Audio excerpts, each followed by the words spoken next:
Notice wildfire season is here. I know we've got blue skies in the Portland area, but a lot of places in Oregon, parts of Washington are dealing with smoke-filled skies, and some people have actually had to be evacuated and leave their homes.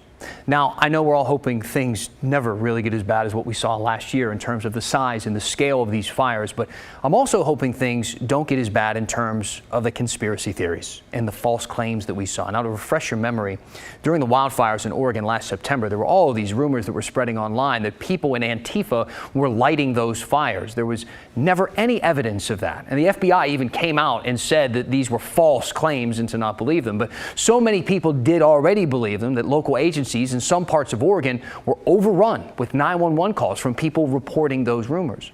And what really didn't help is when members of law enforcement started repeating those false claims too. A Clackamas County Sheriff's deputy was recorded on camera saying this.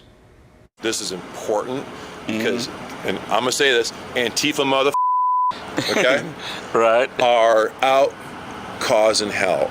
Right. And there's a lot of lives at stake. And there's a lot of people's property at stake because these guys got some vendetta. Again, there was no evidence that any of that was ever true, and that deputy was put on leave, but that wasn't an isolated incident. Another Clackamas County Sheriff's captain also repeated false claims about, quote, suspected Antifa starting fires during a public meeting last summer. And just today, we learned about a sheriff in southern Washington who did the same thing. The Daily Beast has a story on it that we think is worth your time. They got a hold of some emails sent last summer by Sheriff Bob Songer of Klickitat County, which is right across the river from the Dalles. One of those emails reads, one of the methods Antifa is using to start fires is to take a mason jar with tinder placed inside the jar, put in brush with a lid open so the hot sunlight will create a slow start, which allows them to be out of that area before the smoke appears. First of all, there's no evidence of that ever happening. Second of all, this seems like the most hipster and most ineffective way to ever start a fire. I should also mention the sheriff sent this email to officials throughout the entire state of Washington.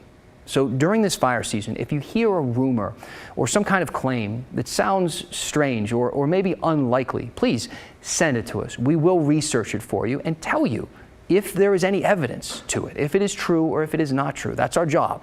Email the story at kgw.com or use that hashtag HeyDan on Twitter.